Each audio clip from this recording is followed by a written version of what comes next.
Hi, everyone. Thank you so much for joining the session. So I'm Chloe. I'm an account manager at Trust Data, and I have the pleasure of working with Nestlé for many years now. So today on stage, we have two entities from Nestlé, so Nestlé Mexico and Nestlé Brazil. And I will let you now introduce yourself, guys. Sure. Hi, everyone. My name is Elsa Vences. I'm a data manager and personalization for Nestlé Mexico, and I lead the strategies for all the data and the brands that we have. Hello, everyone. I'm Marcos Psanquevich, and I am CRM Manager at Nestlé Brazil. And I'm Daniel, and I am a senior analyst for Marcos team here in Brazil. Yeah. Thank you very much. So we have a couple of questions, and we will try to take more questions maybe in the end. The purpose of the session is really to try to understand how both markets are trying to align with their local priorities while complying with the global guidelines.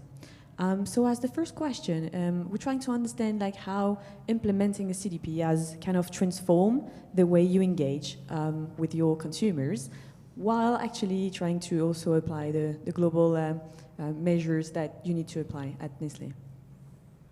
Elsa, would you like to start? Yeah, sure. In Mexico, our CDP is a deal breaker for us. We start to identify what is the consumer data that we have and allow us to unify the different data that we have to understand really who is who in our consumer databases. So in that part, the implementation as the CDP for the digital strategies is key for us to understand what to connect the consumers with the real channels that we have. Yeah, basically in Brazil, almost the same thing. And the best part when I start to work with the CDP, for sure, right now I have almost 100 of data sources and receive for different ways for this kind of promotions on a website, something like that. So it's really helpful for us to understand better who is the users. For example, at Nestlé in Brazil, I work with almost 18 brands. So I have the users who like the chocolate, who have a baby or have a dog, stuff like that.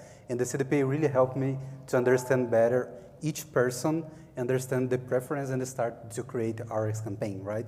And the best part when we talk about the global strategy is basically you have the feedback with the other markets. So everything that I learned, for example, some tasted bee or some kind more math, something like that, I can share with the global, and the global have the same way, and they can share with the things for another market, and you can create a strong data strategy at Nestlé for the global. Thank you. And actually, Marcos, you were mentioning baby food, chocolate, confectionery. Nestlé has a lot of brands, right? I hope that most of you are familiar with it. And yeah, so in Brazil, for instance, it's like 18 brands and close to it in Mexico, right? So how both of your teams do manage to scale the personalization and really offer a personalized experience through the CDP with that many brands, that many touch points, and that many sources? Elsa, would you like to start again? Yeah, sure. Well, I love that question because as a consumer goods company, we are facing different challenges because we have brands that everyone can relate to.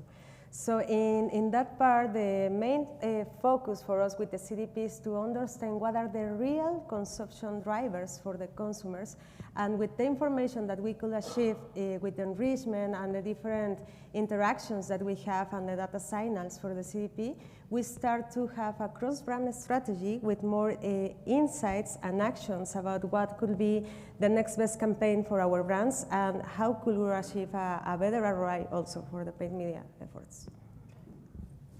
Go ahead. Yeah.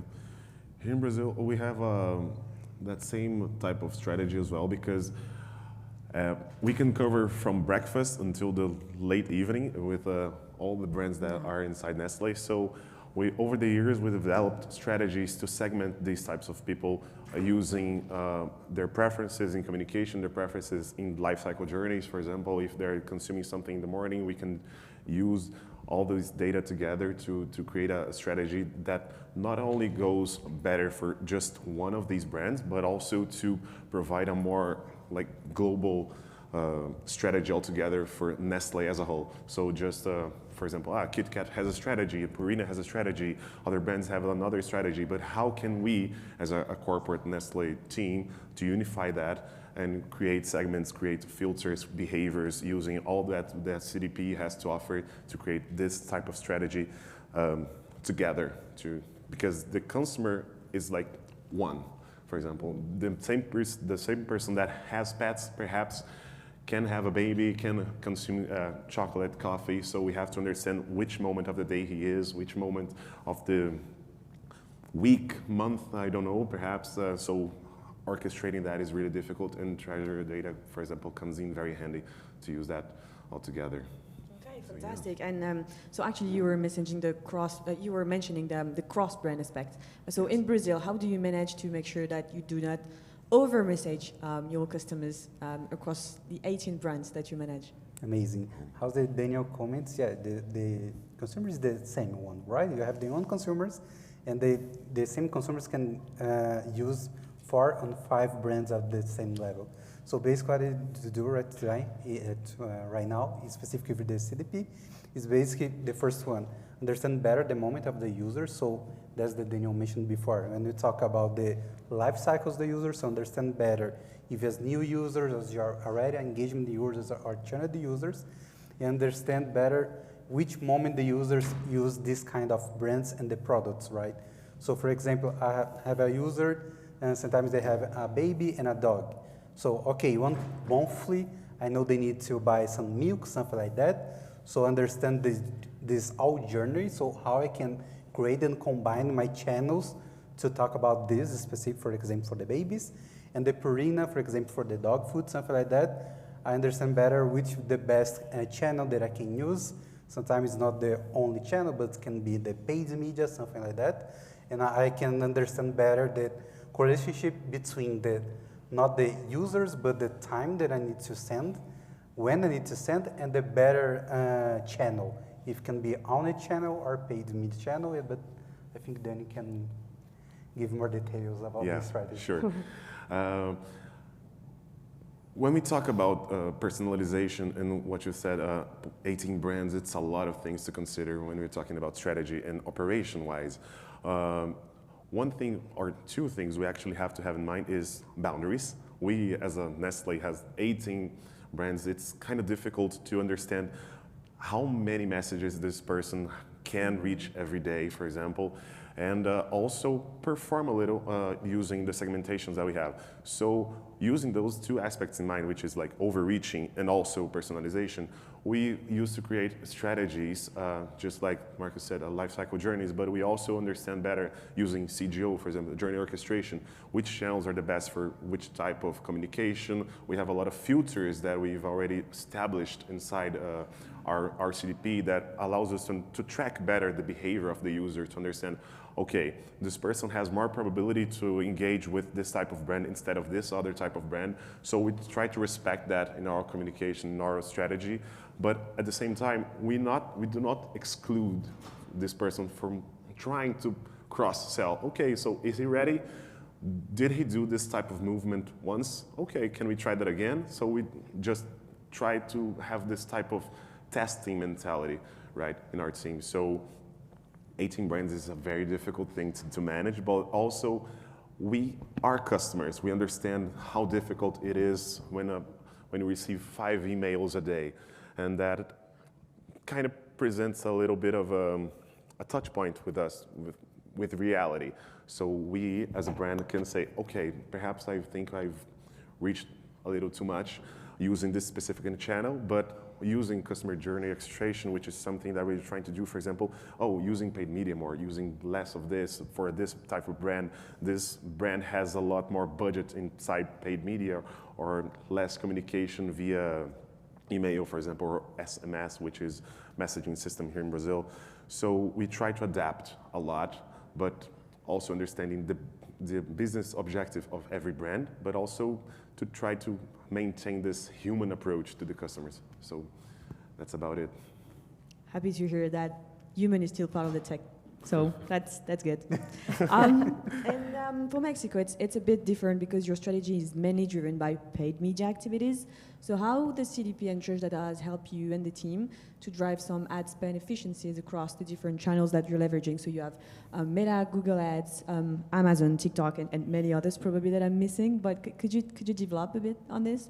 Sure, and thanks for bringing that question for the panel, because we have a lot of use cases, as you know, for the paid media channel. So in that part, we have different strategies and the use of the products that we have in the CDP, since the lookalike audiences to identify what are these similar consumers to the right segments that we have now, and also the suppression. The suppression is key for us when we try to have new consumers on the database.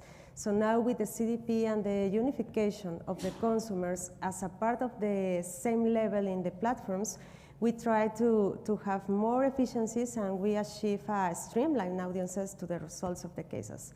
At least the efficiencies are now with us, and we have this kind of comparison than what happened when you use a CDP audience and the value of our first-party data in comparison with the traditional paid media segmentation. So the results are amazing, and maybe we want to start to think outside the box when we start with the paid media strategies. Fantastic. So both of you, I mean, the three of you, have been leveraging the Church Data CDP for many years now, 4 to 5 years approximately.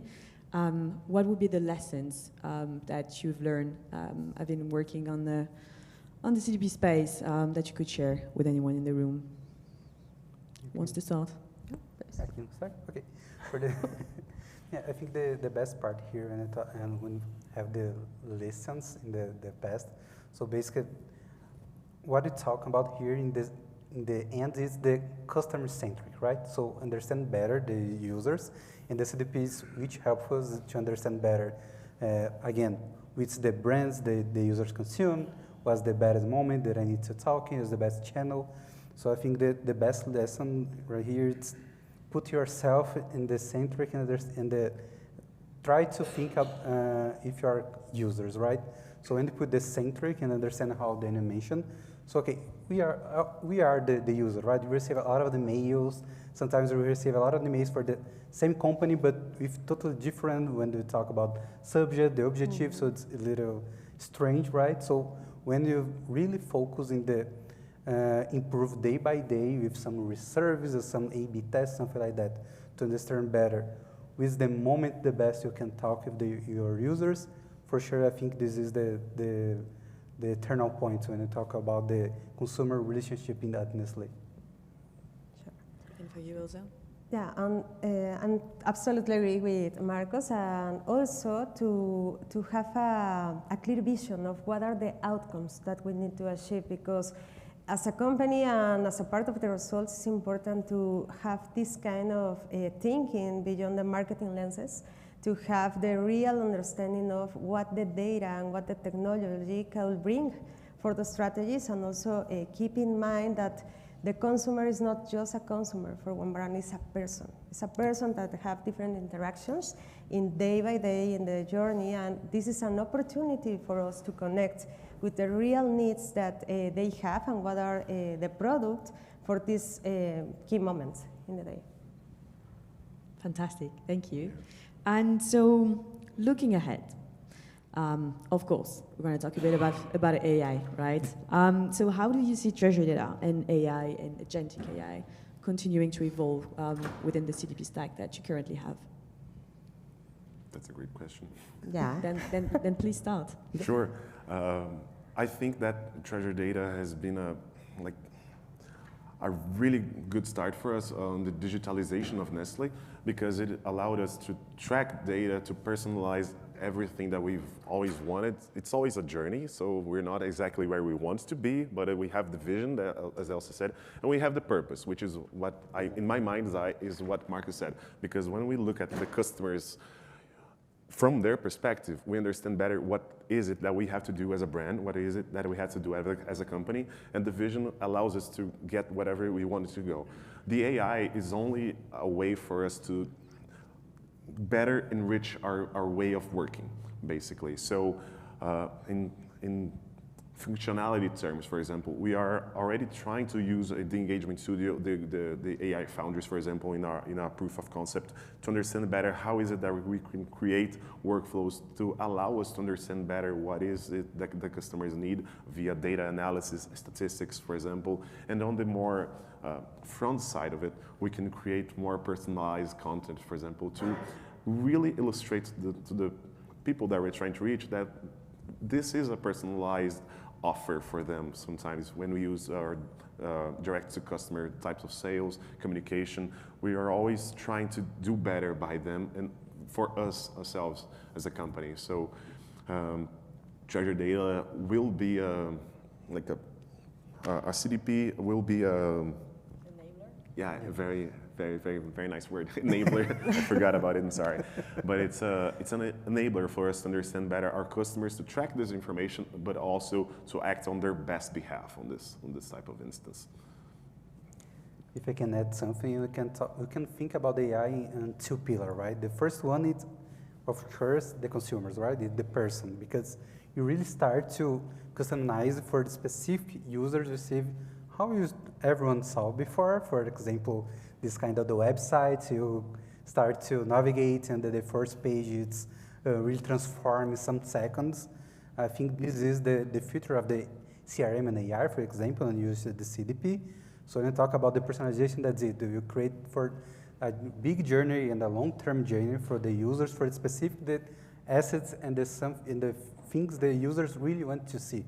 But when you talk about the company, for sure, when you talk about the agent AR, for example, you can deliver best and fast, right? Because right now, when we receive some kind of briefing, something like that, you need to think of the best channel, of the best day, you need to send this some kind of offer, something like that. But when you have the agent AI, everything is fast and they're basically real time, right? So I think the game change is gonna be when you start to agent AI create everything in the moment and then send for the users. And I think you're gonna be more faster than you have today. And again, you can bring more revenue for the companies for sure. Yeah. And well, in our case, we start also trying the model for AI. And the first thing that I have is that we have more insights in an easy way. We don't need to have the knowledge maybe for the programmation language that some other people in the team have. Now with the agents, you can make a quick question in what are the main information, the key audiences that you have in your segment. So this is the main goal and the low-hanging fruit that we are seeing now with the tool in the platform. And our expectations are bigger because we need to connect what are the insights from the offline with the online part. So in that part, the AI could have a lot of power for us and for the brands to have frictionless experiences and connect better the personalization. Because specifically in Mexico, we want to close the gap between what happened in the offline spaces with the consumer, with the purchase habits. So in that part, we have a lot of expectations and also to have more efficiencies because with the AI creators and the creative suite specifically, we want to achieve in a quick time the results that we have, that we need for the different materials. That's great. Can I also add one more thing? I'm sorry, that I remembered, sure. Like, it came to my mind when you were talking, also, because Marcos was talking about operational efficiency, and you were talking about something that is really important when we're talking about technology, which is kind of the way you can make everything democratic to the users. So when we talk about technical terms, when we talk about coding language is very specific. Not everybody can handle that type of information. And when we use AI, we can do a prompt so that more people in the company can use whatever we're talking about. So, for example, nowadays we have a very specific engineering team, a very specific technological team, and that perhaps it's not sometimes enough. Oh, we have 3 people to understand like 18 brands. It's a lot. Yeah. So when we use AI, perhaps we can engage more people in the platform and they can ask questions themselves about the user. They can ask questions, they can create their own type of idea of what it is to be on our side, on the relationship management side, and to understand better what it is that we do, for example, and put more hands-on on the effort. So not only does it generate more with less, but it also helps to enable everybody to understand better the language, the technical side of it, that perhaps they have the strategic thinking, but they cannot do it because they never had the hard skills for it. So it's for me, that's one of the things that will represent the future, like how we can democratize this knowledge. Yeah, yes. that definitely resonates, because I was about to say it, and I hope that it resonates to what Rafa was sharing and other presentations that we've shared so far during CAB last year, because definitely getting everyone onboarded and making sure that everyone can have access to the same knowledge and the same information and data in your own company and in different teams, different brands, is definitely very important and can be that challenging. So that's the approach that we're taking. So happy to hear that. That's very positive. Well, I think this is pretty much it. We are right on time for a couple of questions, if we have any. Yes. Around organization, because you've spoken a lot to sort of portfolio. I'm sorry, Antonia, I'm just gonna cut you there. Can you all hear the question, or do you need the mic? Yeah? Okay, that's fine. Go ahead, sorry. Great. So I'll speak a bit louder. My question is about the organization, how you're organized to underpin these consumer-centric, really portfolio-based approaches, when traditionally companies, consumer goods companies with portfolios of brands work on a brand-by-brand basis. And so I'm curious to understand lessons learned, how you're organized to enable that, and what challenges you still have that you'd like to address in the future. Sure. Let's go first. Okay. Well, in our experience, we start to have different questions. That is our master questions to understand the cross-brand synergy. In that part, as a consumer goods company, we identify what are the kind of family that we have, because it's the main part to identify if you are just one person, if you have a husband, if you have babies or pets, no? So in this first level, we start to understand what could be the next product according to your lifestyle and the rhythm of the life.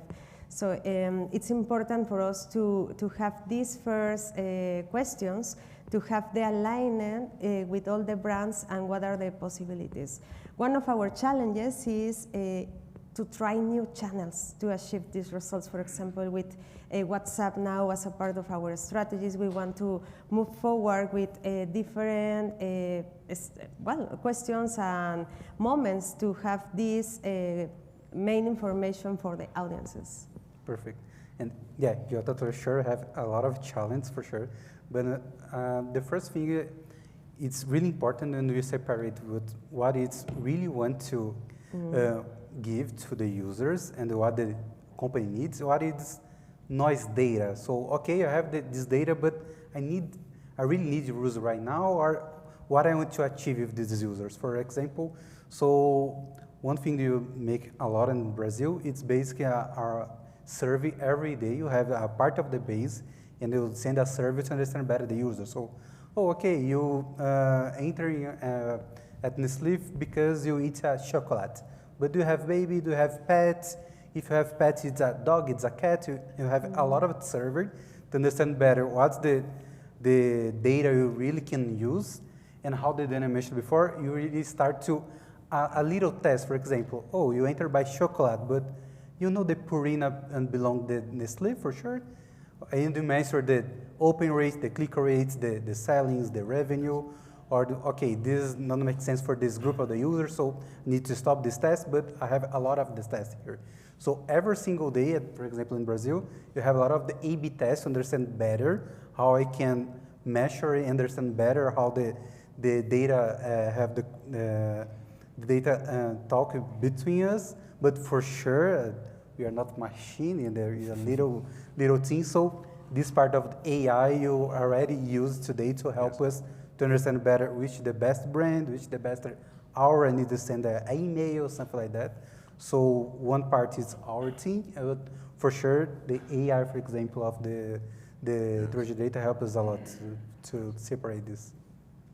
Adding just a quick point on this, I think we have to understand the customer relationship management as a whole instead of just internal channels, for example, because we have some kind of blogs, we have hubs of websites that can perform a little bit in this term of enrichment, in data enrichment. So if we ask them on the website, hey, which brands would you like to receive news from? This is a personalization that we have to consider as well. It's not only if they open an email, it's that this person himself or themselves is telling us which brands do they want to hear from. And one of the things that we've implemented over this last couple of years, which is perhaps we have this data already and we just didn't know it. So we always had a lot of communication over the years at Nestlé, but do we have the name of the campaign tagged right? Do we have the taxonomy implemented so that we knew that this communication presented from this brand? Basically, we just got everything that we had from a communication analytics and just said, oh, these people like this brand, these people like this brand. Mm-hmm. Even though they didn't say that in the surveys, for example, we tried to understand which was their behavior. One thing is for you to say that you like one thing. Like, I like vanilla ice cream, but you're always on the store buying chocolate. What is it that you like? Perhaps both, but one thing is to say, the other thing is how you act upon this data itself. So this is how we're implementing as well other types of things as a whole management of data. So, yeah. Thanks. That does that. Good questions. Good question. Yeah. Yeah, go ahead. I'm gathering that this is primarily direct-to-consumer, B2C, how you're using treasury data. I think of Nestle, I think here in the States, I don't think of many e-commerce sites, for example.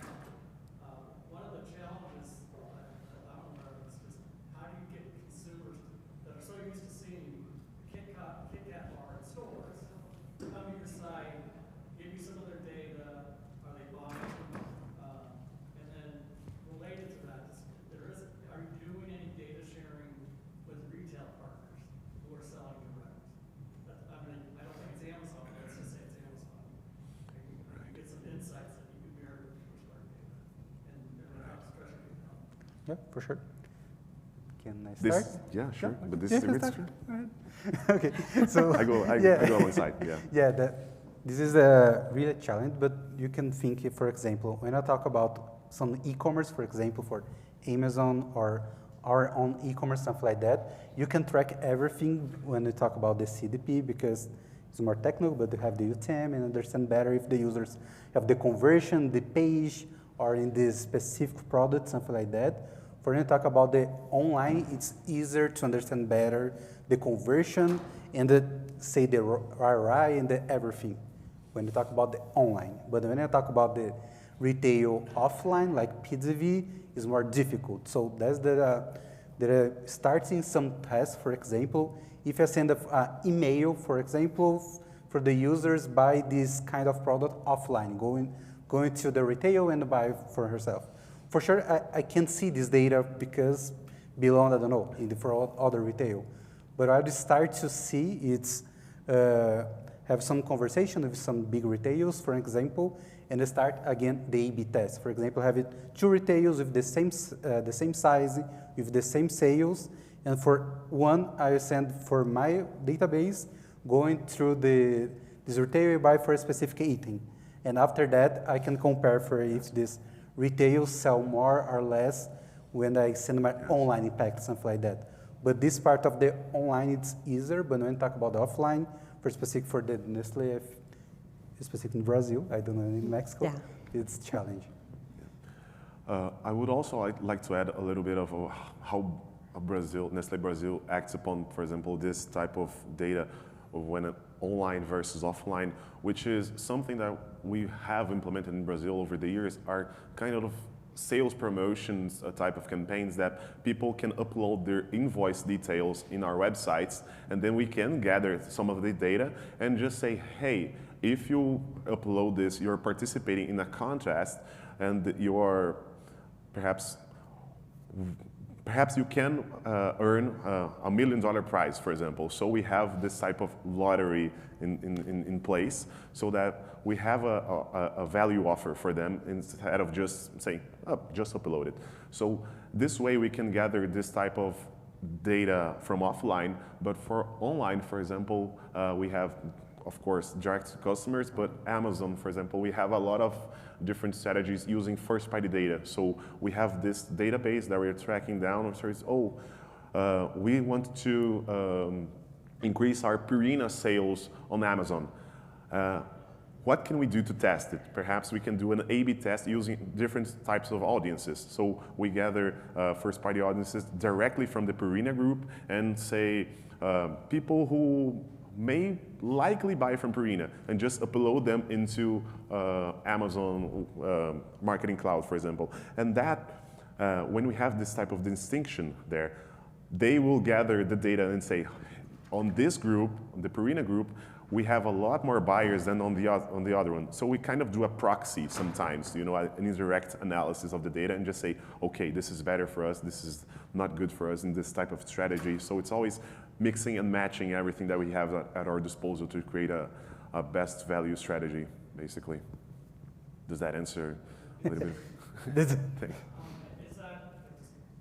within, well, I know you have active treasure data, but I would imagine, is this a treasure data feature sort of, or are they working with? I wanted actually to let Elsa add a few details, because this is part of the conversations we're having on the data clean rooms and a few other things, right? For us in Mexico, we are working on the data clean rooms project that give us this kind of information, because in comparison with Brazil, we don't have an own e-commerce platform. So we need to understand what happened and what is the match between our first-party data and the audiences in the ecosystems. For example, in Amazon, Mercado Libre, something like that, no? So this is the project now, and we start to identify the results since the consider stage to the purchase stage. So this is the ambition that we have now with the treasure data and the definition that we have for the e-commerce. Thanks. We're definitely running out of time, so if you have any other questions, feel free to reach out to them. We'll all be attending the event tonight, so thank you very much for your time and attention.